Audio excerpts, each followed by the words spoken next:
All right, we're going to call the meeting to order. If everyone could please stand for the Pledge of Allegiance. I Pledge allegiance to the flag of the United States of America and to the republic for which it stands, one nation, under God, indivisible, with liberty and justice for all. All right, I know we have at least one person online, so we will do a roll call to start out. Sounds good. So board member online or in person, please just say here so we can make sure everybody can hear everybody. Wendy, Here. Kristen, Here. David G, Here. Annie, Here. Tyler, Here. Christine, Here. Leslie. Here. Patricia had told us she would be absent tonight. Rebecca? Here. All right, we got her. Sean? Here. Brian? Here. David T. Here. Tom? Present. Claire? Here. And Ben? Here. There you go. Turn it right back over to you, Sean. All righty, we will move right along. Do you mind, Evan, do you mind grabbing that clipboard on the thing right there? Citizens' comments.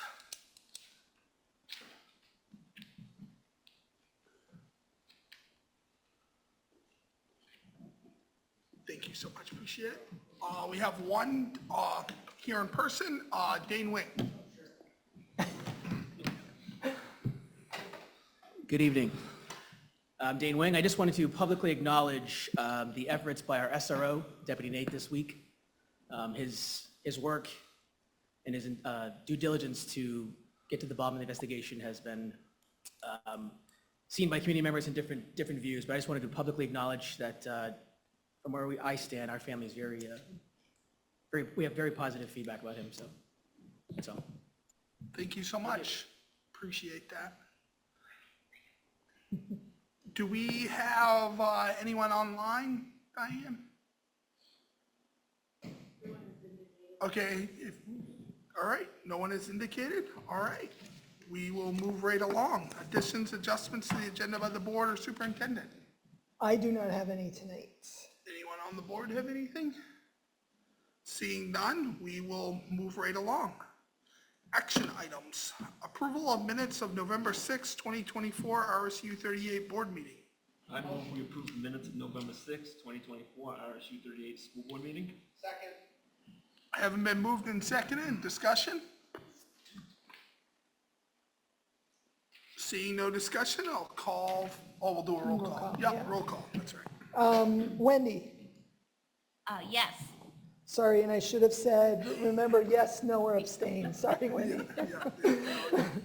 Kristen? Abstain. I was not present. David G? Yes. Annie? Yes. Tyler? Yes. Christine? Yes. Leslie? Yes. Tricia's absent. Rebecca's online. Yes. Sean? Yes. Brian? Yep. David T? Yes. Tom? Yes. Claire? Abstain. Not present. Yep. And Ben? Yes. Thank you. Motion passes. All right, next up is approval of RSU 38 district emergency plan. I move to accept the RSU 38 Comprehensive Emergency Management Plan as recommended by the superintendent. Second. Haven't been moved and seconded. Discussion? Is it okay, Sean? if I Yeah, speak real yeah, quick? please go I ahead. apologize. Donna she's been out of the office for a couple of days, so I had to get this meeting ready myself. And I did not bring the comprehensive plans with me, but if anyone would like to see them, please don't hesitate to reach out and we can make that happen for you, okay? Any discussion, questions? All right, seeing none, we'll move to a vote. Wendy, Yes. Kristen, Yes. David G, Yes. Annie, Yes. Tyler, Yes. Christine, Yes. Leslie, Yes. Rebecca, Yes. Sean, Yes. Brian, Yes. David T, Yes. Tom, Yes. Claire, Yes. and Ben. Yes. Passes unanimously. Alrighty, we have a presentation now, Tier 1, Tier 2, Tier 3 plans. So I'll invite Dr. Karen Smith up, and there will be some principals, I believe, that will be joining her. So if those principals want to either move closer so that you can just jump on, I don't know how you guys are doing Yeah. it, so. Yeah. So, and there's a handout, can everyone hear me? There's a handout. If you remember back in September, I did a presentation on Maine's models of school support. It's the accountability system that Maine uses in identifying schools that need various levels of support. I'm not going to go into detail again. I was pretty extensive when I presented in September, but I think this handout that's being passed around is very helpful to kind of summarize how the system works.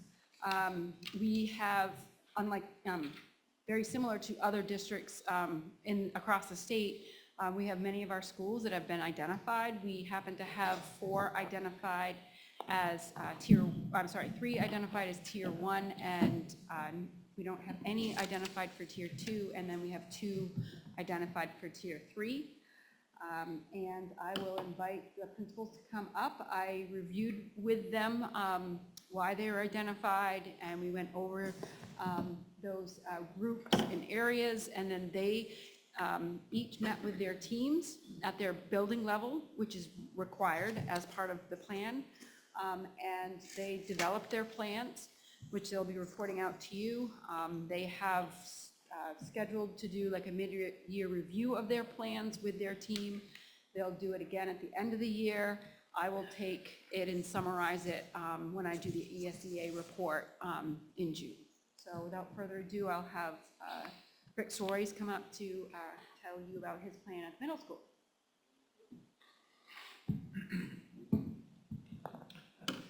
Hi there, good evening.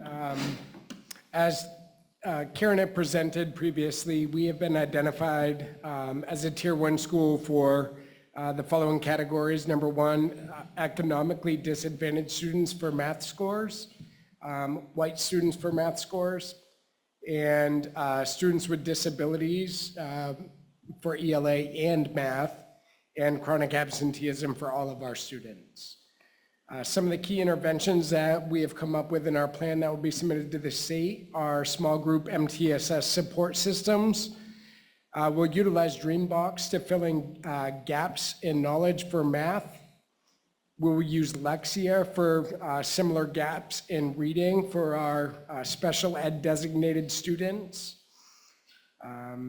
as well as other students as well, but indicated in the plan as just those special ed designated for ELA. Would also use a multi-tiered attendance support system, which we have further explained in the plan to the state. Corrective reading, again, for our special ed population. And the specific goals, chronic absenteeism, we are looking to improve upon where we are by educating parents about the impacts of missing school and the importance of attending school. We'll utilize our MTSS support services and implement a multi-tiered home contact system. For ELA, progress and achievement with special ed designated students. We'll improve growth on standardized tests is the goal.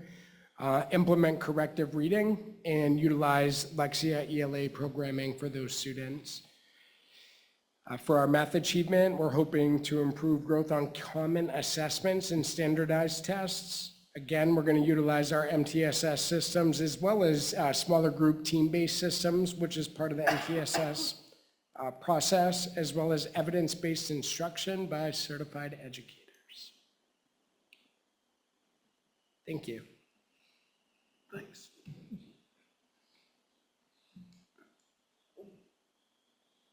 Next up is Mr. Boston from Reedfield.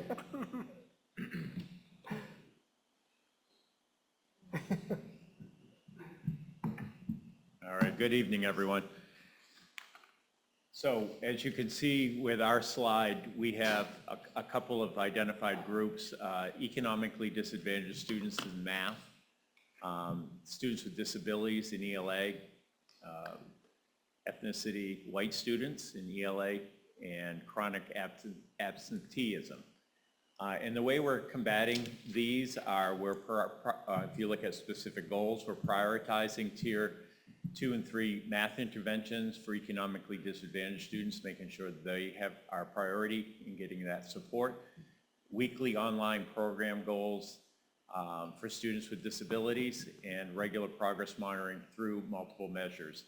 And so key interventions is, one is BAR, which is something we just started this year. Dreambox online for the math program, Bridges core program and intervention materials. We have Encore for special ed, it's an online program, and then Lexia Core 5 for the reading program. So that is for Reedfield. Yeah. Mr. Boston, can you explain what BAR is an acronym for? Yes, it's building, help me out here, building assets, reducing risks. Thank you. Yes. Sorry, not a professional. It's all right, I'm still learning it too. All right. And I'm looking at who is next would be, is Manchester? Yeah. Oh, are you coming up for Manchester? Okay, and no, Dr. Smith is for Manchester.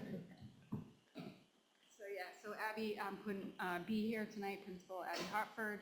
So MES is our third tier 1 school, and MES was targeted for economically disadvantaged students, for chronic absenteeism, and then academic achievement in ELA and math. Similar to Reedfield, Manchester is implementing the BAR program, which is a very comprehensive school-wide program to help support students across all levels of need.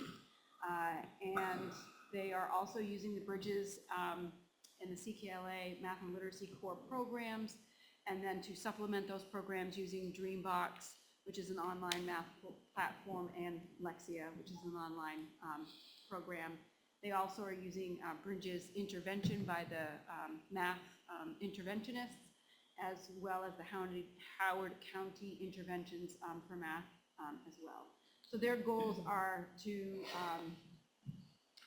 target those students and prioritize students from economically disadvantaged backgrounds, to making sure they are receiving those intensive supports in tier 2 and tier 3 as needed in ELA and in math. And so I think they have their whole MTSS team that is reviewing this plan and ensuring that they are meeting the needs of these populations. So up next is Mount Vernon, a tier 3 school.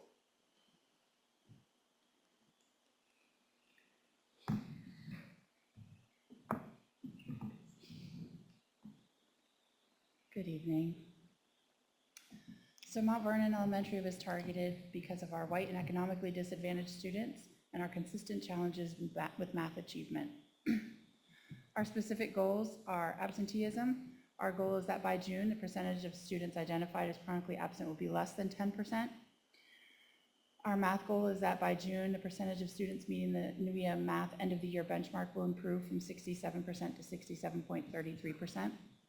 That is a goal set by the state.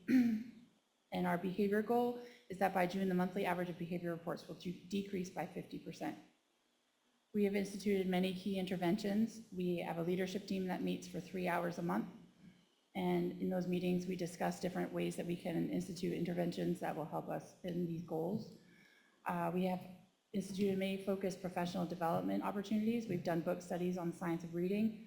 We have trained our teachers over the summer in Acadiance testing. We have sent teachers to national and state conferences, including one for family engagement and one on attendance, one in math. We have instituted some math fluency coaching and purchased fact fluency kits for all of our classrooms. When we looked at all of our NUIA data, we looked at where our students were having the most trouble, and it showed that fluency, and fact fluency, was in particular a weakness for us, so we focused on that.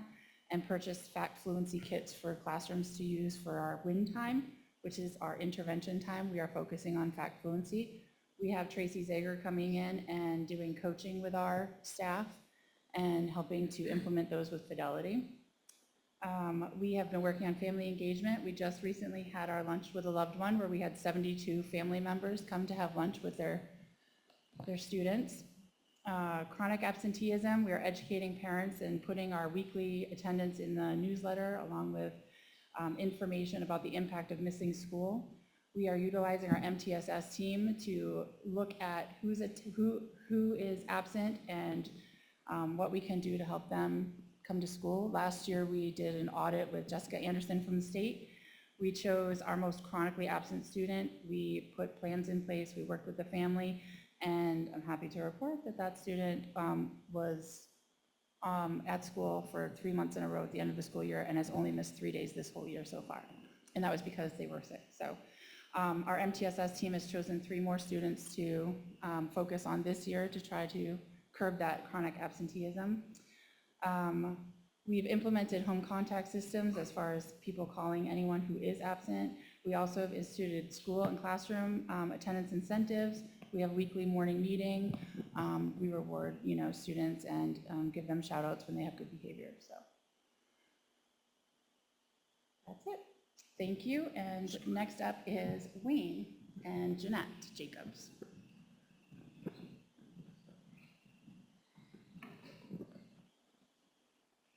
Good evening, everyone. Thank you. Wayne was targeted in the areas of reading and math progress, specifically for our white student achievement, and we are also targeted for chronic absenteeism. One thing that's notable about our goals, very similar to Mount Vernon, these goals were designated by the state. So we're hoping to achieve 68.21% in math, but this is the goal that will get us off our tier 3 list. Ideally, we're always hoping for 100% in all of these areas. For reading, we are looking to move to 62.96% and less than 5% chronically absent this year. We have a multitude of interventions that have been instituted by our leadership team and across our school. Again, similar to Mount Vernon, we meet for 3 hours a month. Oftentimes it ends up being more than that. And in fact, our grade spans, our K2 and our 3-5, meet individually additionally as well. And the biggest intervention that we've implemented is really the refinement of the structures and protocols for our MTSS system. And that's something that we've worked on not just for academics, but also for SEB and attendance as well. So MTSS is really that larger umbrella where we're working to support students in any of the interventions that they might need. That includes WIN time that we're initiating this year. We're utilizing that primarily as a tier 2 support, although it can vary. And WIN time stands for what I need. So it's really making sure that we're addressing the individual needs of each of the students within our school. We've also implemented what we're calling a collaboration platform. It can be used in multiple ways, but it's essentially an online platform that allows teachers to get a sneak peek into each other's classrooms. There's an AI component where they can use that to actually get feedback on their own teaching. They can also, it can give them suggestions in terms of how to proceed on lessons, supporting students, and then it also allows them to be able to give each other feedback, and that's something that we're piloting for future use. The other thing that I think is really important about the goals that we've developed that I wanted to highlight is that these are all things that, again, because the goal is to get off this state list, we really want to make sure that that is in our future. And so we crafted the initiatives so that in the long run, these are very sustainable things that we can continue to do. This summer, we had the regulated classroom come in and did a lot of support around behavior and working with staff to understand how we can really create a stronger culture of belonging for students and be as proactive as possible. Again, like Mount Vernon, we have implemented a variety of family engagement measures. We've started a kindergarten community of practice and a play group, so we can really start building those foundational relationships with students and families prior to them even coming to Wayne, because our pre-K students actually go to Reed Field. And so this is a way that we can start that same process that we didn't previously have access to. We also implemented this fall a supporting early readers workshop. So we had 15 participants, and it doesn't sound like a big number, but for a small community, it actually was an excellent turnout. We had just community members, people who are planning to volunteer, as well as a number of parents. And so that was definitely a success and something that we will continue to do. And then we've also been putting out a variety of community surveys that have allowed us to be very responsive to the needs of parents and community members. So we're really trying to show the community that we're listening and that we're acting on their feedback as well. Thank you. So again, I just want to reiterate, Tier 1 is minimal support, and we don't really get anything from the state to help with the plans. Tier 3 is significant support, and they get quite a bit of funding that goes along with their plans, as well as a coach from the DOE. So there's a lot more support and requirements at the Tier 3 level. The goal, again, as Jeanette had explained, is to try to get off the Tier 3 list, and also to hope that our Tier 1 schools stay at least a Tier 1 and don't progress to Tier 2 or Tier 3. Again, the principals will continue with their plans. They'll review them periodically, and we'll give you an update at the end of the year. Thank you. Yep. Oh, go ahead. I know, Karen said 2 minutes. But one thing that I want to say is that we have, with all of these measures that we've put in place, and I'm sure I speak for everybody, all the other administrators, is that this is a significant amount of work for our teachers and our leadership teams. It's a tremendous amount of work, and they have done exceptional things. So I just wanted to thank them publicly for all the work that they've put into this, because it's been tremendous. So are there any questions? Because I know that was a lot, and I know I have a couple, so I'll let others go first. Thanks. I just have yes, thank you for all of the work on this. Thank you very much for all the work that you're putting into this. So I noticed that Mount Vernon had a behavior goal to reduce behavioral incidents by 50%, and I'm just wondering if at some point, and I'm going to put you on the spot now, unless you want to respond, I'm just wondering what that looks like at Mount Vernon and what the resources are specifically that you have to support students with behavioral challenges.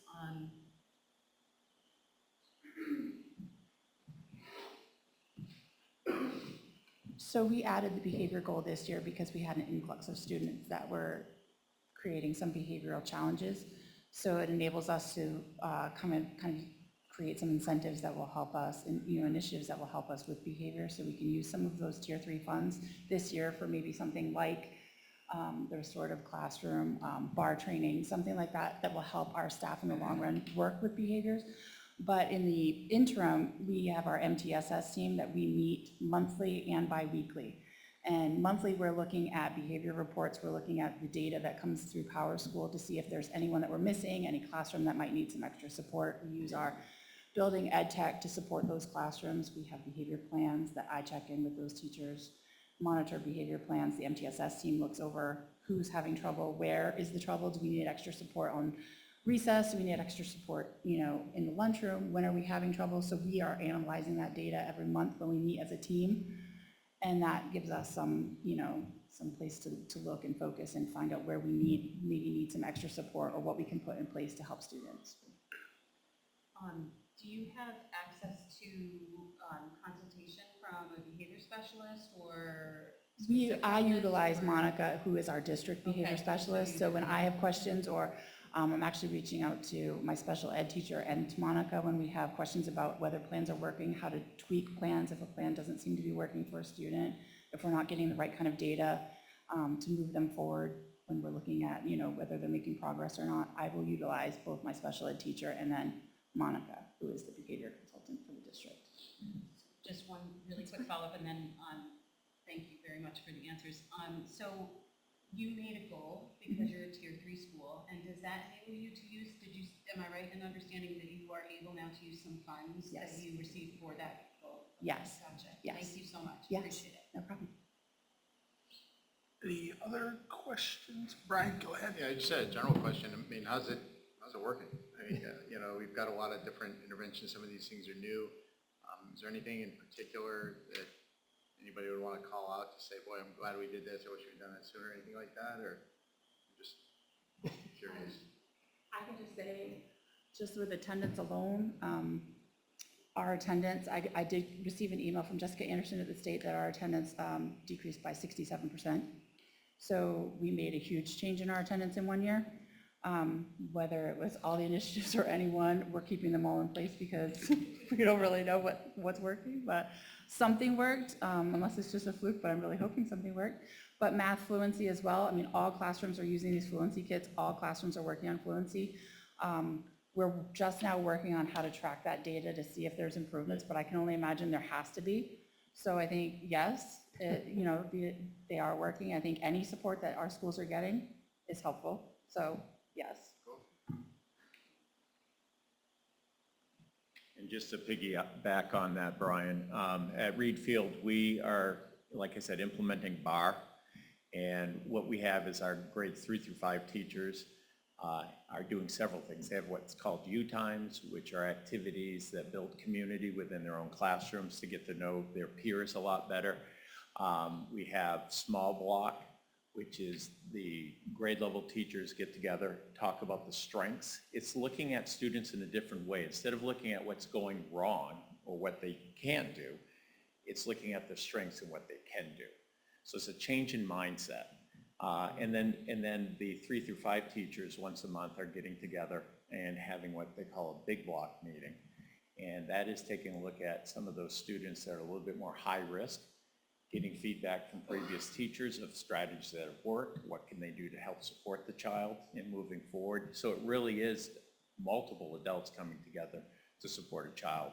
It's been very, very positive so far. We have 2 coaches from the Bar Association. They've visited Reed Field in Manchester twice. Their second visit was on Monday, and they're looking at attendance data, they're looking at behavior, they're looking at what we're doing to help improve our school in that aspect.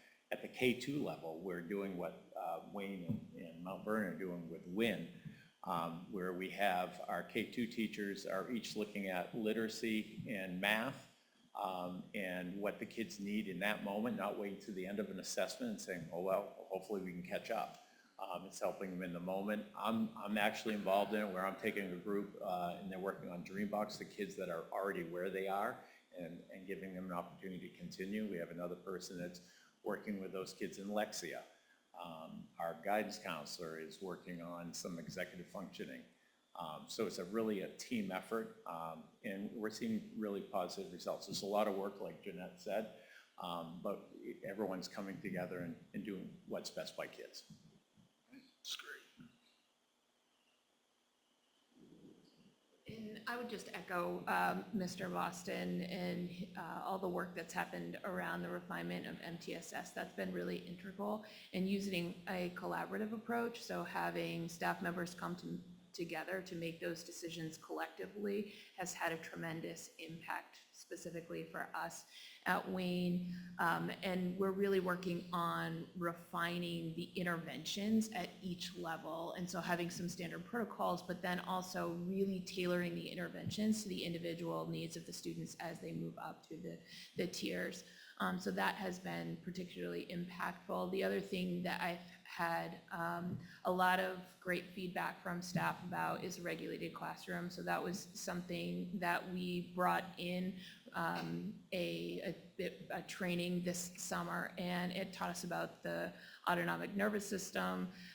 It is trauma-informed. It just was such a impactful training that allowed teachers to really understand more about how students might be reacting, the why behind that, and then how we can collectively as a staff support all students. Everybody with a body really should have this training. It was awesome.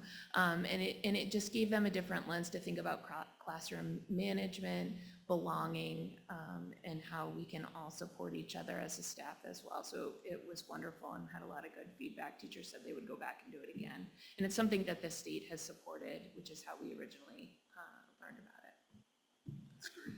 Jeanette, is that a tier 3 supported thing, or is that outside of that structure? No, it is supported through tier 3. Yeah, you mean the funding for the training? Yeah. Yeah, that was supported through tier 3.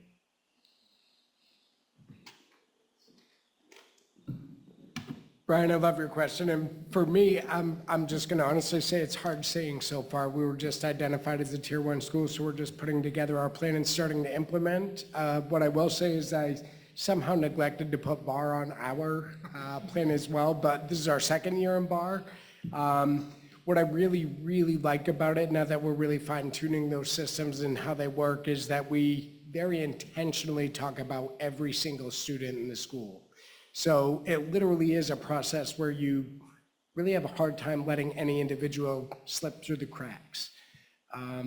So those conversations that we're having now are more engaging the families and understanding why it's important for their kid to be at school, or why it's important to do all the things that we send out as a district prior to testing: a good night's sleep, a good breakfast, trying not to let your anxiety get the better of you. It's not a test you can study for. Just know you're as prepared as you're going to be. Other things that we're doing is putting in layers of support, especially around math right now, which is one of the things that had us identified. Not only are we providing, direct small group intervention to kids that need it, we are finding that those cutoff scores are now lower and lower, meaning at one point we were servicing kids that were scoring at, the 30th percentile in math. We're now having just enough to pick up the 15th percentile and under. So those other kids that at one time received services from an interventionist are still receiving small group interventions from their teachers on team twice a week. So if you ask me if it's working, I don't have the data to say that, but I can't say how it's hurting at this point for sure. Thank you.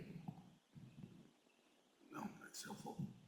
Oh, Tyler, sorry, I didn't see your hand. Mine, I guess, is gonna go back to some of this training that we're getting through tier 3, that's proving effective in those schools. What would that cost look like to bring that district-wide? If we have trainings that are proving effective through tier 3 and bringing that and investing in that district-wide? I second the motion. I knew what Leslie was getting at. I was thinking you'd just sneak in, probably Yes. pretend you work at a tier 1. Yeah, so very creative problem solving and being strategic. So when Tina Brackley was here, she used tier 3 funds to get the entire Wayne staff trained on Acadians. And that was done by design because we wanted to leverage it across the district. So I think working with the tier 3 schools to find ways to leverage and not just looking at, I'm doing this for Wayne or I'm doing this for Mount Vernon, but kind of looking at it, how can this be leveraged across the district so that we can maximize those funds? So we now have Mount Vernon now use tier 3 and had all of Mount Vernon trained in the Acadians. Then we used title funds to have teachers in the other schools, so Reedfield and Manchester trained. And then we had some of those individuals also get the mentor training. So now we have the capacity to have trained the trainer in the district. And so the plan is for our in-district now trainers can actually train the rest of the teachers. So again, we can't just, poof, the money's here to pay for some of these things. I think it's really being strategic and coming up with a long-term plan to leverage some of these resources. That's just one example. Yeah, I guess my question is, what does that cost look like if we were to accelerate some of those processes? What would that cost look like? Well, I mean, I don't think if that information could be provided, I think is what, I don't think Tyler's asking for an answer right this second. They're given a significant amount every year between the two schools. Mandy can tell you exactly how much. It's like, I don't think we need an answer right now. I don't have the exact figures, but it's roughly between 30 and 35,000 a year for each school is what they're getting for all of that, all of that tier 3 training. 60,000. Well, 30,000 per school. Yeah. So if you wanted to expand it to all the schools, it'd probably be about 30,000 apiece. Any further questions? Oh, Mr. G's coming up. It's a pleasure to be able to address the board tonight. Chris Giles, I'm assistant principal, proud assistant principal at the middle school. As we look at all of our schools' data, and we talk about the idea of chronic absenteeism, this is something that our whole state is dealing with in a lot of different ways. Our goal, Mr. Soroy and I know the rest of our team here, is to really be very instrumental in talking to the families and really talking about what's important. Every family in our community and communities, I should say, in plural, there are different things that are important in that family. Sometimes education is very set aside. Sometimes getting food and shelter and all of those important things are the most important things. We recognize that, and I think those are some of the steps that we must take as a district to really recognize that and to inform the families that it's going to be okay, and it's going to be one thing that we're going to work with. We're going to work with those families hand in hand, hand out that handshake and understand that they're dealing with things. But we're taking their pride and joy in our school, and we're really working hard to make sure that they are informed and that we support that family. It's very important that way. And as we continue to get that data, yes, the numbers for the state, and yes, the tier 1, tier 2, tier 3 are very important labels for us to recognize and to address. However, it really boils down to who is sending their pride and joy through our doors every day, and how do we talk to them? And that's what our parent contact and our parent steps are really going to be about. So, thank you. Thank you. Anything further from anybody? All right, well, that's very informative, and people have more questions, you can always email them. I know my brain is flowing, so I'm just gonna send an email, because I have a number of questions, but I want to formulate them, so. We are moving along to buildings review. All right, I'm gonna send around a handout, and Sean, do you mind just joining, just stepping up to the podium?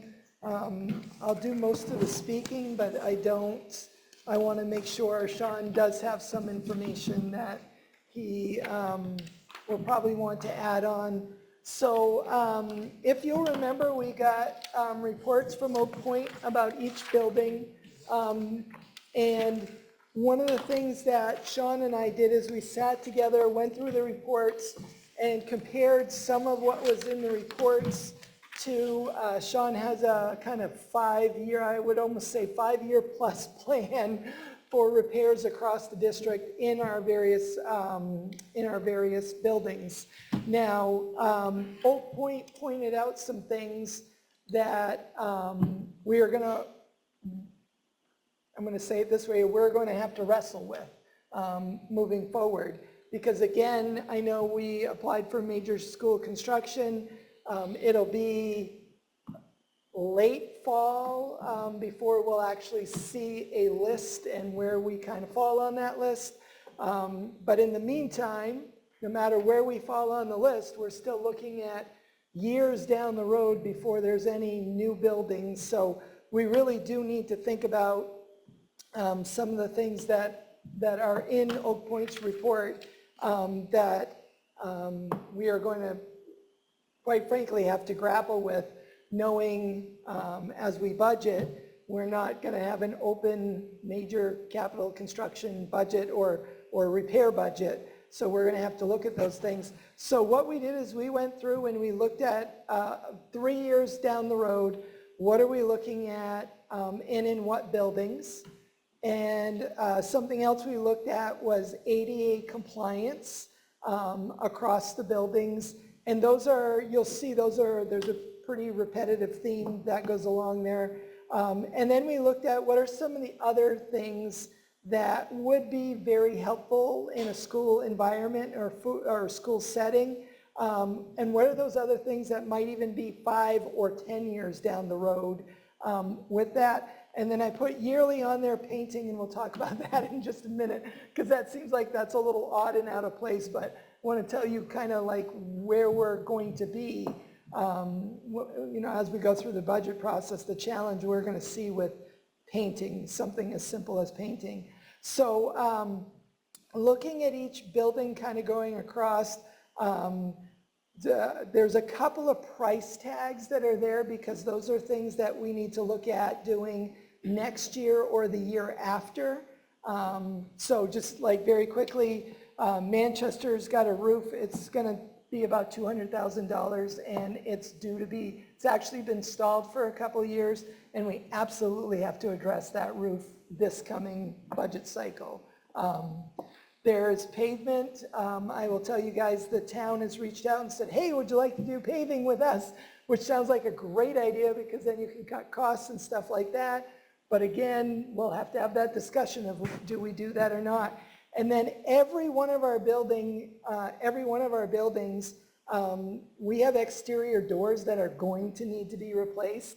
And those are commercial doors with commercial hardware, and they're going to be very expensive. So Sean, do you want to just speak to that real quickly? I know you're working with a company about that. So I've teamed up with a company out of Lewiston, and I've had them come up to our high school. I just wanted to start with one school and just see, they're putting me on, it's almost like Genie Roofing. I have them on a roof and they give me a plan for 5 years out, and they'll tell me every year what to do. So they're going to set me up at the high school on the same thing. I've been using O&P glass for quite a while, and things are going downhill with them. That's all I'm going to say there. But I need to get on a plan with a company that knows kind of what they're doing. I don't know if that's the right words to say, but anyways, our doors are really bad, pretty much in every school. I mean, this school here is not as bad, but all the other schools, they're pretty bad. Some worse than others. Anyways, he's gonna get me on a plan for a 5-year plan, but I wanted to see the high school first. I wanted to see how they do it, how it looks, before I ask him to come out to every school and give me the plan. And not only with the doors, our windows too. Our windows are bad. This school has, unfortunately, the worst windows. They look good, but they're guillotine windows. The springs in them break. They don't make the springs anymore, so they're giving me an aftermarket spring that doesn't last any longer than a month. It's bad. And these are very, very dangerous windows. Our other schools, as you probably know, they're older. The windows, the draft blows right through them. So I would like to, as time goes on, get on a plan every year, do so many. And as you read this, you guys are all looking at the numbers, I'm sure, and you're like, holy cow. Unfortunately, where does the money come from? Where do we get it? Or do we just keep band-aiding, I call it band-aiding, and getting by and see where we go with this new school thing? unfortunately, this stuff has to come up sooner than later, so. And unfortunately, nothing's cheap. Nothing's cheap at all anymore. So Jay and I have been talking, and I get nervous because of what everything costs. And like Jay says, it is what it is. We got to come up with a plan, and we got to figure out where we're going to come up with it and how we're going to do it. So that's why we're here. So just kind of continuing on, Mount Vernon and some of the facilities, people have heard a few of these things that are on this list. Mount Vernon actually has if you're standing there looking at the school, on the left side of the school where the kids play, there's a huge crack that runs right through the pavement that's there. And in the wintertime, it actually pushes up and forms like a little mountain, so to speak. But then when it comes back down in the spring, it separates, and it's been separated enough that someone walking by could actually, their foot could go right into that crack. Again, it settles out as things kind of go through the spring and dry out and, stuff like that. But again, that's pretty significant pavement repair because you will have to trench that out. There's obviously water there, and you're looking at something that's going to cost probably $100,000 for something that essentially is becoming a safety hazard. Right now, they put cones out. The last year, they put cones out to keep people away, but what do kids do especially? They got to jump over the cones and all that kind of stuff. So again, there's a safety issue there. When you're looking at Reed Field, they've got a roof that needs to be done to the tune of about $80,000. All of you have heard about the new pickup drop-off lane that we put into ease traffic. Well, that is basically that beginning foundation piece was a $50,000 investment. If you're looking to pave that, you're probably looking at another $50,000 to $60,000. And they need some sidewalk and curbing repaired to go along with that. Wayne is a lot like the high school. They have some old siding that needs to be replaced. And again, you can only do that kind of a section at a time. It's very expensive to do. They have some pavement issues and some drainage issues around the school that are going to need to be addressed. Sean mentioned the middle school windows here. You could actually go back and on all of those schools, you could probably say windows too, because that is something that we are going to have to address eventually as well. The high school siding repair, I wanted to flag that for people because Sean budgets to do that on a yearly basis of about $10,000. But when you do that, you're literally having to rebuild the sill. So basically from that cement slab back up, you're having to rebuild. So again, $10,000 doesn't go very far. And when the high school was built, there was no pressure treated lumber used to make those sills. So we're kind of up against that. There's, yeah, so I'll just kind of leave it at that. Again, windows replacement, if you talk to teachers, especially at the high school, they will talk about drafty windows and what a challenge that can be in the wintertime, kind of keeping heat in the classrooms and stuff. ADA, we've talked about bathrooms here before, not just when I say here, at the board meeting, you've heard the high school in particular talk about bathrooms. Those are bathrooms that were built in the late 70s. So they still look like bathrooms from the late 70s. And to get partitions that close properly and get them mounted and stuff, you're talking what, Sean, usually? So we just bought one partition, one small partition, because the door got ripped off, so we just bought that one partition, and it was $3,000 Yeah. for that one partition. So it just makes for a very challenging situation. Yes, we want to upgrade those bathrooms and maybe make renovations, but again, as you guys all know, bathrooms tend to be, if you do home renovations, those tend to be very expensive rooms to renovate. And we have multiple bathrooms. I'll use the high school as an example. I know Wayne, Mount Vernon, Reed Field, they have all worked really hard to make bathrooms as accessible as they can be, but on the other hand, there's more that could be done to make those bathrooms more accessible. So, that's something to look at. We talk a lot about doorknobs and safety. They went through recently and use some grant money to actually upgrade some doorknobs at the high school, and Sean, that costs. That was 50 grand to do 38 doorknobs. Yeah, and that's the high 50 school. grand. Reed Field Elementary School probably has pretty close to that same amount of doorknobs. So again, when you're looking at the cost of things, again, these are the commercial They grade are double. very special made yeah. doorknobs, and they're made so that a teacher, if they're in their classroom and something happens, they can lock from the inside too now. Right. It's, Right. but they're Sergeant, they're made for, they're very expensive. I was shocked. But. Yeah. And then when you look at some of the others, as you get down to that, you know, a PA system sounds like, may sound kind of like, oh, okay, a PA system, so what? But there are spaces in all of our buildings where the PA system actually doesn't work. So if there was an emergency and you had to use the PA system to call out, there are actually rooms that will not get that message, you know, a verbal PA system. So again, it sounds very simple, but we have old systems that need a lot of work. I know Diane and I at one point had looked at, could we put Bluetooth speakers in these bathrooms? Could, you know, what is the technology that's available to us? But that's very expensive as well. If you look at Reed Field Elementary School, actually Mount Vernon, Reed Field, and Wayne, ventilation is always an issue. Again, those schools were built in the 50s, so the ventilation plans were very different in the 50s than what they are now. I know when Manchester had their, I'm going to say it out loud and I apologize, the mold issue, univentilators were put in, and again, Sean, that was, you were here when that happened. I was, so. and I think each one was like 10 grand a piece, if I remember correctly, and I don't know what it'd be now. I'm sure that was exactly. way before COVID even hit, so that's, Yeah. yeah. And then lighting conversion, so LED lights, you know, some schools we've done that to, some schools we haven't done that to.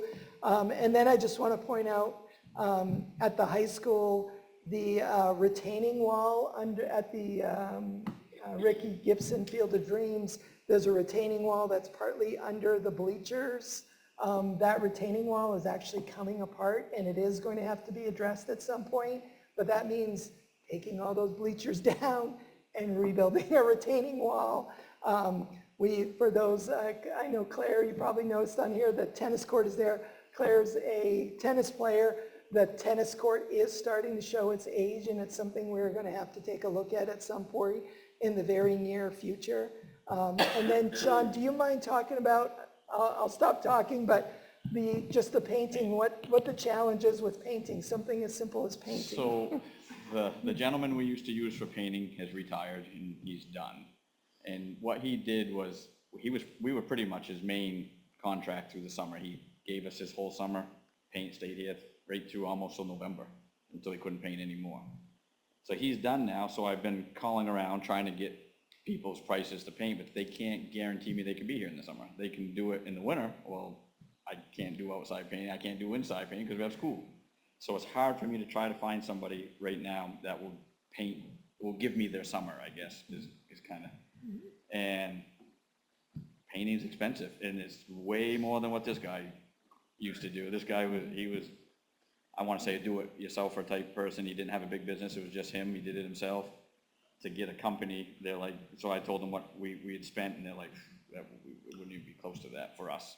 But we can give you quotes, and I haven't got no quotes yet or anything, but I'm having a hard time to find somebody that wants to just come paint for the whole summer. Unless anybody of you are interested.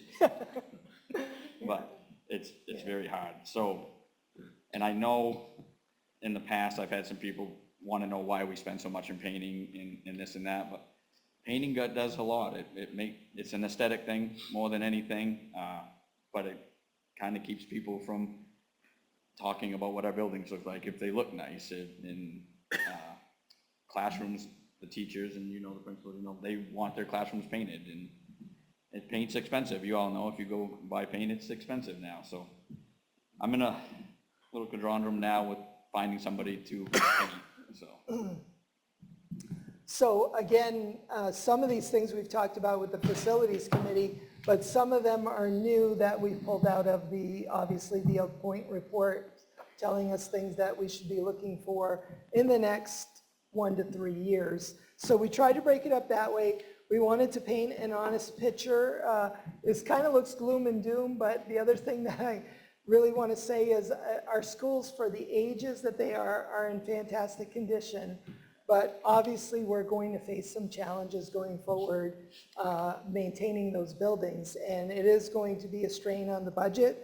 Obviously, Mandy's talked about this last year about wanting to have a capital reserve for buildings and stuff like that. So again, I think there's an imperative for us to kind of move that forward so that we can address some of these things coming up. So I'll kind of stop there. I just wanted you guys to see kind of an accurate picture of what we're kind of looking at going forward. If I can just say one more thing. Of course. When we did the walkthrough with the state, they checked it. Don't get me wrong, our buildings have some issues. We've got issues, stuff like that. But they did say that they know of a 12-year-old school that is in worse shape than our elementary schools.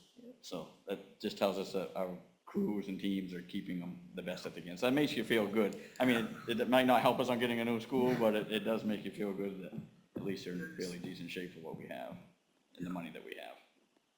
No, great work to all the people who do that. Thank you. Tyler?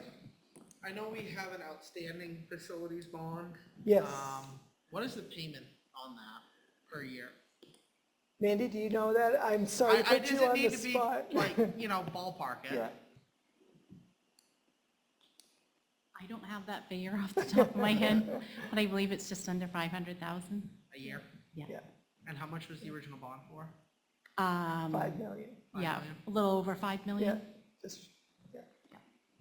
Yeah. And it was a 15-year bond, so we have we put another roughly one on top of it? 9 more years to go, 9, 10, 9. I guess my something like question that. would be, can we float a second bond?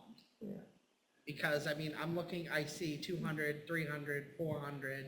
I'm assuming the windows is gonna be another, Oh, I don't even dare say it yet. It's gonna be Okay, so we're very, gonna ballpark a very million. expensive. I would Very say $1 expensive. million district-wide. Yeah. Then there's doorknobs. The doorknob. $50,000 a building? Yeah. And we're looking at 10 to 15 years before we could build, even if we get the money. Yeah. I think we may have to go down that road again as another stopgap, to fix a lot of these. I mean, the windows are good for 25 years. It's not like we're not gonna get our money out of the bond. But I think we're gonna need to look at putting together probably a second bond. I think to really, to extend the life of the buildings. If these are the necessary repairs that we need to do, I think it may be worth pricing out what another facilities bond would look like, to address some of these bigger ticket items, especially the windows, the roofs, the doors, the doorknobs, PA systems, ventilation, lighting. So, and that's fine if we go that route and everything, but I just want to make sure we know too, this stuff that we have here doesn't stop the school from running either. We can Band-Aid to get by. Oh, I don't Right. disagree, but I think. And it's- is that the right thing? I don't know. And that's why, and that's up to you guys whether you want to do a bond, but we can keep getting by. I would hate, me personally, I'm just gonna put my opinion out there. Me personally, I'd hate to put all that money in these elementaries and then we have a new one come in 10 years. That's just me. I'm very tight. You can ask Mandy, I'm very tight with my budget. I try not to spend money, but unfortunately, yes. But I just wanted to make sure I brought all the stuff to you guys, knowing that if you decide to do it, great. And if you don't, then we'll try to just keep getting by. Annie? Just real quick, I mean, the roof, the Manchester roof, Yep. that has That's the to flat get roof done. and they've had some I leaks mean, it's down there. been and patched Yep, numerous it has. times. You can't patch it anymore. They, And we then can we're keep, looking we at- can keep patching, but it's gonna keep leaking. And then we're looking at lost school days. Yep. So, I mean, that is one thing that has to get done. Yeah, and that is in my budget coming up, so, yeah. Christine? Yeah, I just had a question. You mentioned the, you call them guillotine windows. So I'm taking that to mean they're unsafe. They can be, yes. Yeah, Yep. yeah, well, I know how, right, with the springs that don't hold.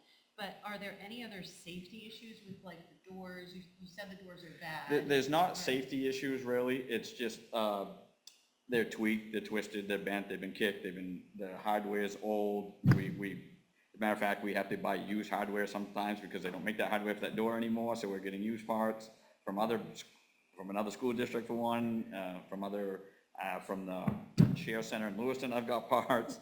I mean, I hate to say it, but we find them and we make it work. But as a safety issue, I'm gonna say no, it's not a big safety issue, it's just more for heating and cooling and closing, locking correctly, So there stuff like might that. be a security, I mean, I guess when Yep, I said safety, yep. I meant security. Yeah, because there's some doors that you could just kick right open if you wanted to.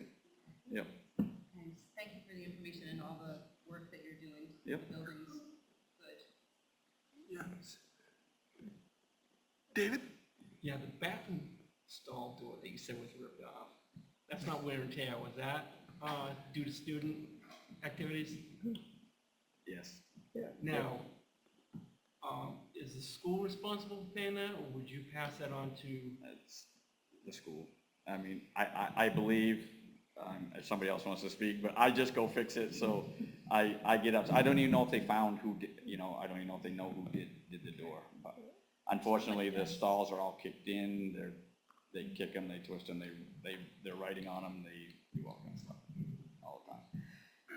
We could, I mean, we could go to plywood stalls. I mean, we have them in the elementaries, but I don't want to go plywood. I mean, it doesn't clean as great, it doesn't look as good, but you go with the nice ones and the good ones that are warranted, they're $3,000 just for one tiny stall.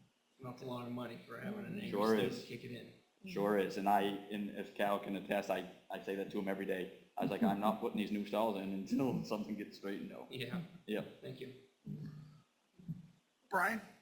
I was just curious, at the Oak Point review, were there any recommendations that suggested that on a per building basis, you should have an annual capital improvement amount to reinvest in them based on depreciation or anything like that?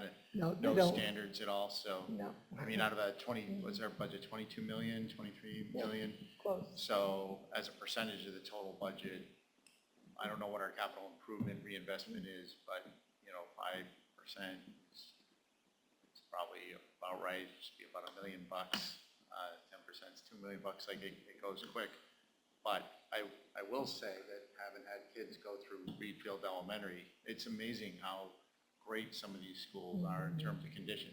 So it's bad in a way, like you said, because they take such a good job, take such good care of the structures that we don't need to replace them, and then we're finding that you can't find parts to replace stuff. So it's a double-edged sword. But I'm super proud of the fact that the schools look so good, and that's great. But I think, if you had a list of all the stuff you had to do and you prioritize it 1 through 1,000 or whatever it is, and then to your point, you say, what of this is life safety? What's going to cause mold and lost school days?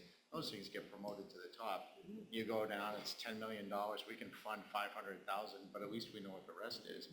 Take the 500,000 off, the rest get promoted to the top, and then proceed. We have the same problem where I work. We need $50 million worth of work, and I can do $3 million. So I get it. It sucks, but it's great to have the list. It's great to have these reports, and it does make a lot of sense to reinvest in your infrastructure. I was just gonna add that I think the safety, security, the leaky roofs, they have to be a priority. Sure. Because Them if are they always don't- on the top. Because, and I know you know that, but I'm talking out loud, like, whatever the cost is, because it's a problem till it's not. Yep. It's a problem until something happens, and it's because a door was easily, Yep, I hope it never happens, but but it can. we can I'm go not gonna across lie, the it country, can. it Yep. can. Yep. And then it's because we decided we didn't want to invest 100,000 or $1 million in doors and something happened. Yep. So to me, we want all these schools, we need our kids safe and healthy. There's a cost to it, and we go from there. And I appreciate the job you and the team do. I've been to all the schools in the last, in the last 6 months. I've stopped at all of them, and, they look good, and, Thank you. you do a great job with what you have, but it's, the safety and the health it's gotta be, and it can be a scary number, but we have to do it, because I look at it, it's a problem till it's not. It's a problem till you find mold in a wall.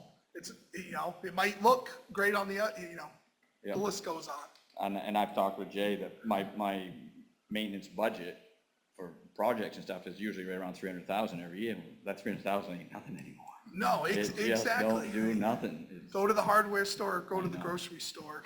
It's, What you paid last year doesn't cut it anymore. don't. It's It's crazy. facts. But that's where I come from. May not, I'm speaking not, like, but well, that door may be fine, but if you say that door can be kicked open, then it needs to be replaced. Right. So Sean, you've had great reports like this in the past, and I feel like it's been much lengthier than this. This isn't really a very comprehensive list of what we've got sorted out. Oh, there's more. Yeah, There's more. I think to the point, it would be better to see a very full list. We have it for the Oak Point, we have it up to, what was 20 years, I think. Yeah. We have one up to 20 years. And then I even have stuff for myself that goes on further. Yeah. Like I said, and some of it's a lot smaller than this, don't get me wrong, you get your And smaller that's okay. projects. I Yeah. think it just would be good to see Yep. a really comprehensive list. And, whether it's dated or how it's formatted. To date myself, I love Excel more than some people.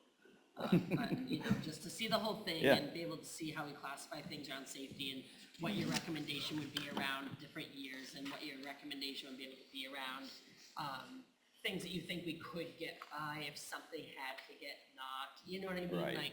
But I know I've heard how people feel about these windows. Yeah. When you look across all these schools and knowing I still see the same stalls, I think that when I went to this high school. I'm sure you do, yeah. Same stalls. I mean, one might have been taken down to make a bigger stall. Yeah. But I'm like, same stall. It So it's just in every school, there's a little bit of something that's like, I hear what he's saying, this school needs something, and this is what's big at this school, this is what's big at this school, and this is big for all these schools. And I think there's a lot of everybody having a similar point here, that it's gonna take time for us to get where we're probably eventually going at some level. Right. And if we do just wait and do nothing, then it's really gonna catch you sometime. It's really gonna bite later on. I mean, we can't do nothing. Right. And I just think we gotta look at it, I'm gonna say it again, we can't look at it like, oh, it's not a big deal that the PA doesn't work in a bathroom.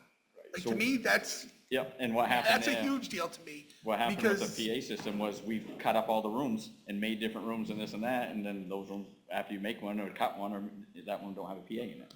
And of course, they've never been changed through the years, never been added on, and now there's a bunch of rooms that don't have it. I just left Mountain Valley last night for a basketball game where we won tremendously, by the way. But they are currently building a new school, but they also are now out of their school because of a mold issue, and they are largely schooling at home.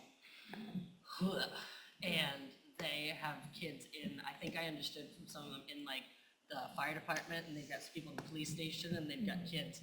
Like, so even though they're building a school and they intend to still be in their school and they intended to transition in a particular way, it did not go that way.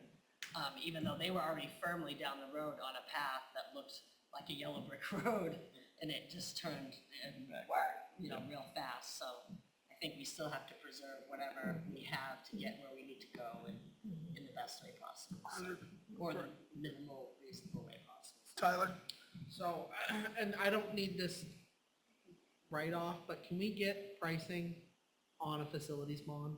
If we assess these needs for safety, and structure, and just kind of see what it would be to go through and find all of these safety needs and basically keep the things that we have stable for another 10 to 15 years.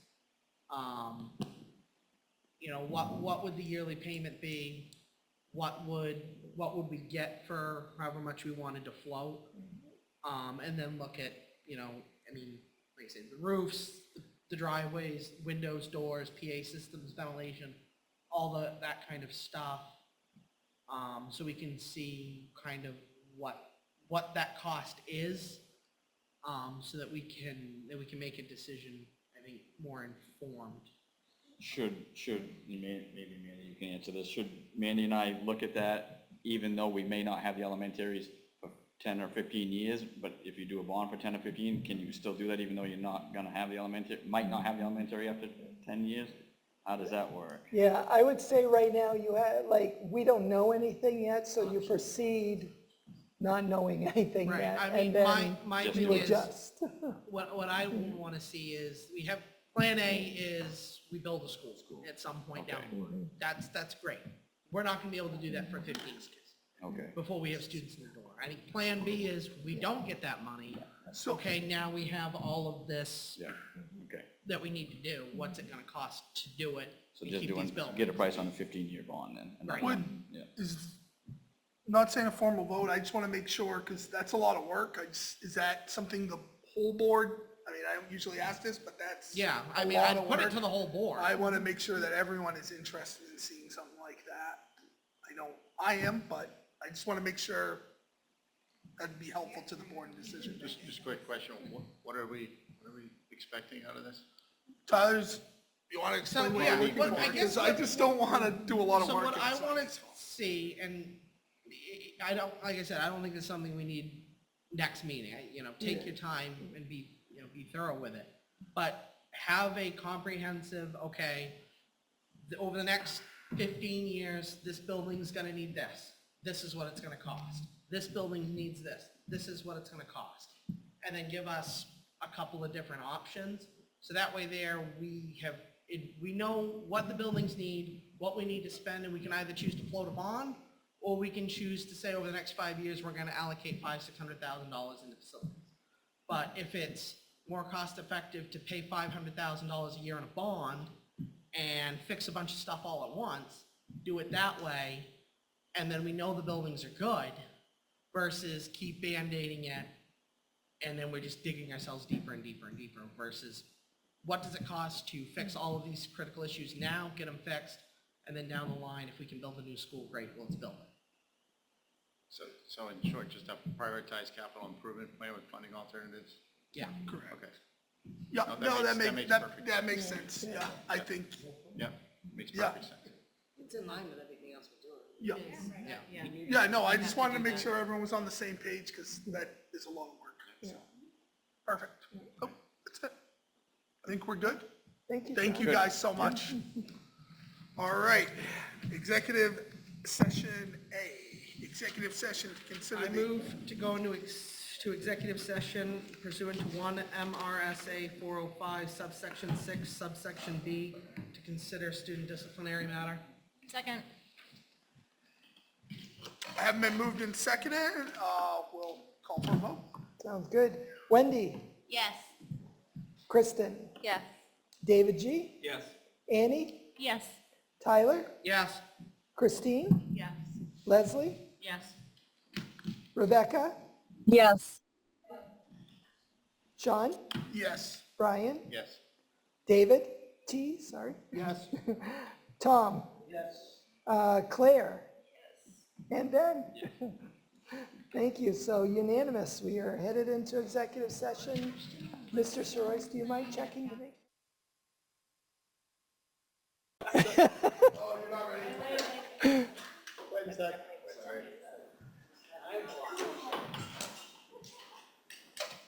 Now we're good?